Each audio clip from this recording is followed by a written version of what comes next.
The last one is so crazy, you're gonna think it's fake news. You are fake news.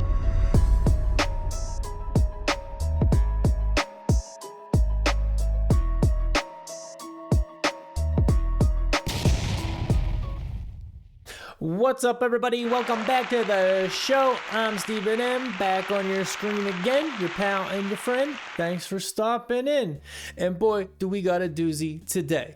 5 news articles, 5 news stories they wish they could take back. I'm not saying that as clickbait. The last one is so bad, I'm afraid this video will get taken down. Although, it aired on CBS and also an article in Vice. Let me just warn you, it is out there. It's all crazy, okay? So get prepared, buckle up, strap in. If you've never been here before, do me a favor and just hit that sub button real quick if you don't mind. You know, it doesn't take too long. It's just right down there. Just give it a little beep boop and we can keep this thing moving. You know what I mean? Hit the like button. The heck with it. You're gonna like it, so you might as well get it out the way now while we're here and we have a minute to spare. Okay, you get that done? Thank you. I appreciate you. Let's get into this. Get in. We are, as they say, tangled in our anchor chain. Not our anchor chain. Our financial systems are decades old. According to some estimates, we cannot track $2.3 trillion in transactions. Well, maybe don't lose $2.3 trillion and you can update your machines so you don't have this problem. But nah, you want to send all the money all over the globe. Can't even update your Windows, sons of bitches. We cannot share information from floor to floor in this building because it's stored on dozens of different technological systems that are inaccessible or incompatible. We maintain 20 to 25% more base infrastructure than we need to support our forces, at an annual waste to taxpayers of some $3 to $4 billion. I tell you what, that's exactly what I would say if I was trying to lose $2.3 trillion as well. You know, these motherfuckers, these folks, these fine folks, old Rummy, as George W. Bush used to call him affectionately. He used to call him Rummy, Donald Rumsfeld, Putin, Pootie, you know, just a bunch of swell fellas. But they throw these humongous numbers around, and normal people can't even wrap their head around these numbers. $2.3 trillion. Do you know $1 trillion, just one, is 1 million millions? 1 million millions. So just imagine $1 million. $1 million. Imagine that a million times. They didn't lose just 1 trillion. Not 2.3 trillion dollars. So over $2 million is they lost track of, because these dang computers are out of date and we can't communicate that goods. Are you shitting me? They come out and say that, then the next day, probably the worst disaster on American soil, 9/11. Sadly, nothing funny there. Not gonna. But the next day that happens. And usually you give bad news on a Friday. If you're going to fire somebody, you do it on Friday. You know, things like that. They did this on a Monday. Then the next day, next morning, swept under the rug. And now they use these excuses right now. If you look it up, well, he didn't say we lost it. He said we couldn't track it. Can you explain to me what the fuck the difference is? Did you ever track it? Because you never brought it up again. Oh yeah, we ended up tracking that. No, you know what happened? A plane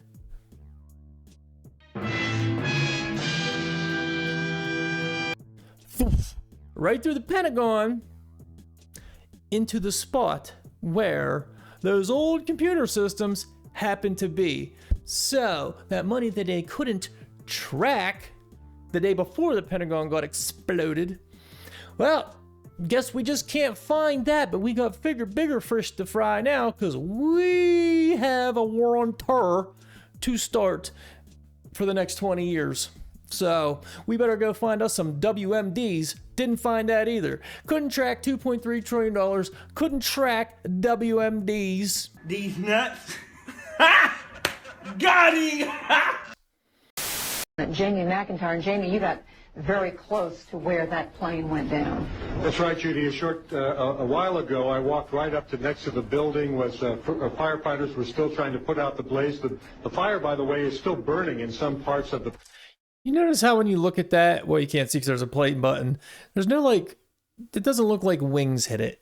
That's all I'm saying. It's not like always with wings, you know? That's all I'm saying. Pentagon, and I took a look at the huge gaping hole that's in this sideway, but from my close-up inspection, there's no evidence of a plane having crashed anywhere near the Pentagon. The only site is the actual side of the building that's crashed in, and as I said, the only pieces left that you can see are small enough that you could pick up in your hand. There are no large tail sections, wing sections, a fuselage, nothing like that. He said it. I'm just saying these are news segments they probably would like to take back. Just for the simple fact, now you got people asking questions. Of course, it wasn't some kind of missile. Of course, some gentlemen that typically live in something like a cave came over to the United States, went and took flight classes to fly a little Cessna. Okay, maybe not exactly that, but not an airliner, 747, 757, whatever it was. It was just little planes. And then they took over, jumbo jets and skillfully maneuvered all the way down to the Pentagon in DC and came in and took that puppy down, cut across the sky, took that puppy down right across the ground level, didn't crash, bam! Coincidentally, right into where those old junky computers were at, where they were trying to track that $2.3 trillion. I guess the flip side, now they have to upgrade those older computers so they won't have to lose track of another $2.3 trillion. Oh, now they just send it all straight to the Ukraine and blah! Hey, some guy just over there just got in trouble. Some guy, I don't know if it's guy, girl, non-binary, I have no idea. Somebody over there got in some trouble for, I don't know if it's stealing or misplacing like $40 million of that money for, for whatever it's for. So now we're losing money there. It's also pretty weird that probably one of the most heavily secured places in the world, there wasn't cameras everywhere you could possibly have a camera on that place at all times to have a clear video of everything that goes. Everything. If they know there's a mouse running within a fucking 200 yards, they probably know. But a fucking jetliner coming in after what happened in New York, chow, son of a gun. Didn't fucking see that. Didn't see that coming. You briefed the press, did you not, when you were there? Well, I had several jobs. One of my jobs was that of analyst. I also was an interrogator and indeed briefed the press when we, the CIA, wanted to circulate disinformation on a particular issue. Disinformation is not necessarily a lie. It may be a half-truth. And it's not necessarily a lie, but we can't do it, and the Russians are horrible for doing it, of course, but these fellas, all swell around here, bub. Unbelievable. We would pick out a journalist. I would go do the briefing and hope that he would put the information in print. For instance, if we wanted to get across to the American public that the North Vietnamese were building up their force structure in South Vietnam, I would go to a journalist and advise him that in the past 6 months, X number of North Vietnamese forces had come down the Ho Chi Minh Trail system through southern Laos. Now, there is no way a journalist can check that information. Everything's in hindsight, so it's pretty irrelevant. You already did it, and I'm sure they're doing it way more now. I'm sure they just got better at it. I mean, Anderson Cooper, CNN's main guy, was an intern for the CIA. This is well known. This isn't a conspiracy. He went to Yale, and he became an intern for the CIA for 2 years, and they say Yale is a place where the CIA likes to do a lot of recruiting. I've never been to either place, Yale or the CIA, so I don't know. They're professional bullshitters. That's all it is. And they get the psychology of people figured out to a T. You'll get, when you're young, you'll bitch, blah, blah, blah, blah, blah. Oh, this is messed up. And then you'll learn how messed up it is, and you'll be mad, you'll protest, you'll complain. Then you'll get a couple years under your belt, and you get to be like 40 or something, then you just be wore out and just like, oh boy, this is worse than I thought. Fuck it all, there's no point. And then there's a new generation to come along and do the same thing. They'll wear them out with a bunch of bullshit that doesn't matter. Like, you know the things. All these ideologies floating around. Hey, let's mess with people's kids. That'll keep them occupied. All the things that people are bitching about on a daily basis that aren't really relevant to keep you occupied from what's important.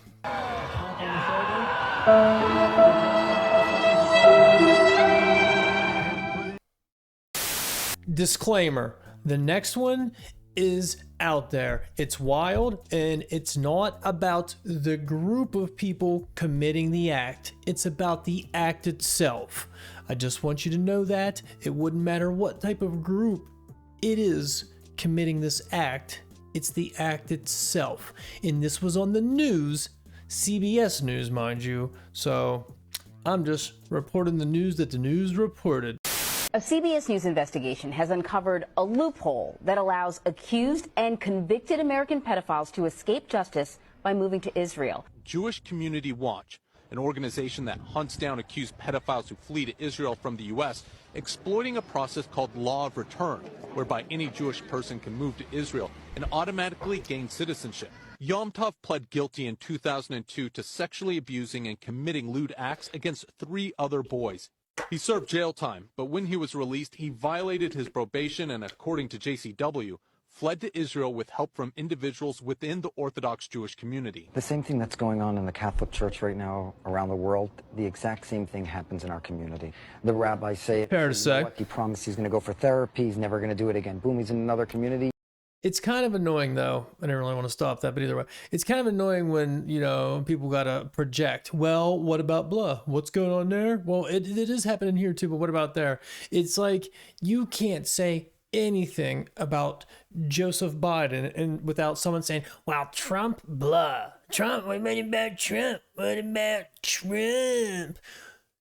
Yeah, sure, but that's not the conversation. We're talking about a specific thing that this person may or may not have done. Can we talk about that? No.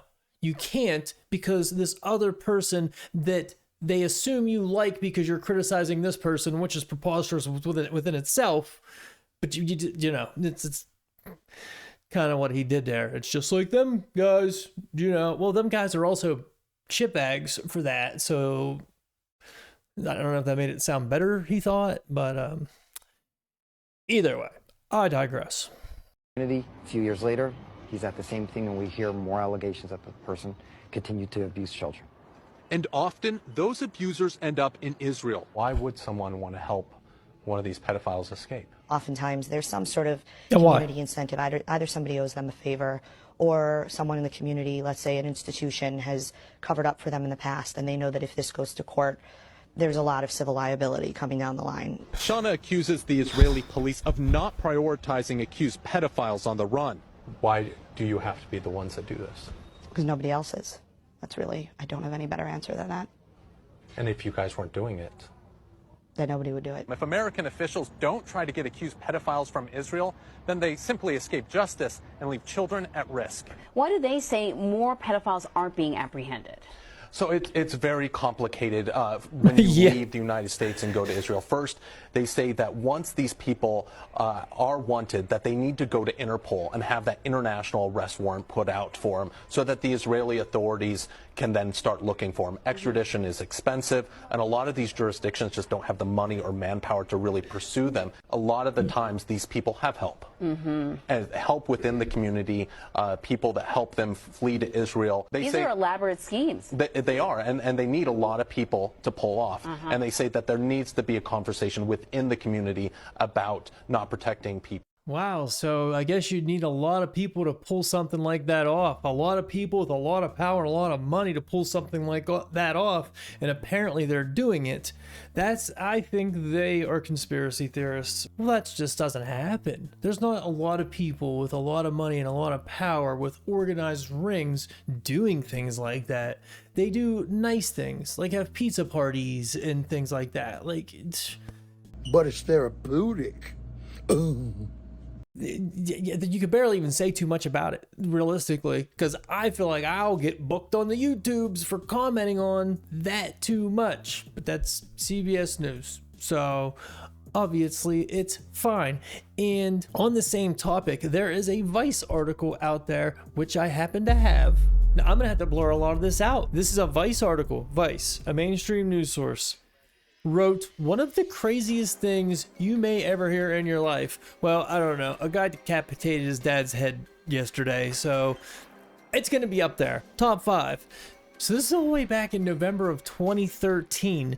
A child bleep assembly line. This rabbi here, Nuchem Rosenberg, 63-year-old man, he took a trip to, he went to a visit to Jerusalem in 2005 now, and he walked in to see another rabbi, and it says there was vapors everywhere, and he walked in. It almost sounds like a movie. You walk in, it's like a cloudy room, maybe some rave music, like, what's going on, bro? But what he saw was gonna be the worst things probably anybody could see in their life. And what he saw was a holy man, sitting there on his lap, facing away from him, a boy, maybe 7 years old.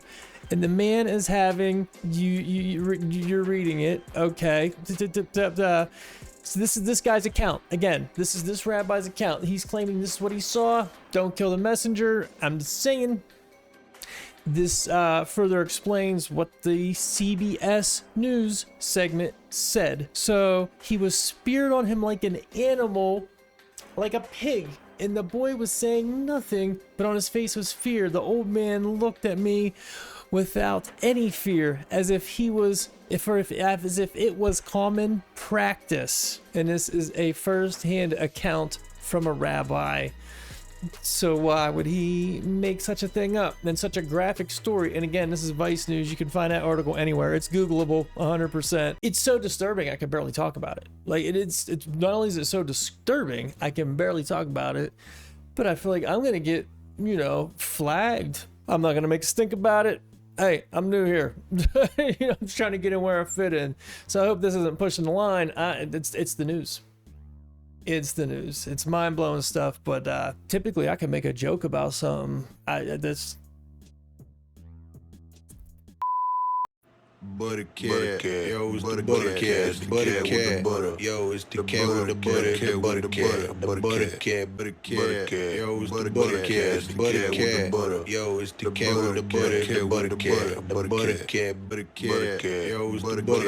the Buttercat. Yeah, that was also crazy. I thought I'd try to butter you up with a little buttercat. Buttercat. Either way, I hope you enjoyed all that. I have a lot more of those clips, so I'm going to do another one of those videos here right directly. But that is all for now. Thank you for watching. Thank you for sticking around. If you never hit that sub button, do me a little favor. Go ahead and hit that sub button one time. It's good for the environment. And if you liked the video, go ahead and hit like on that video. And if you didn't like the video, just keep it moving, bro, because I don't want no beef with you. That's all, folks.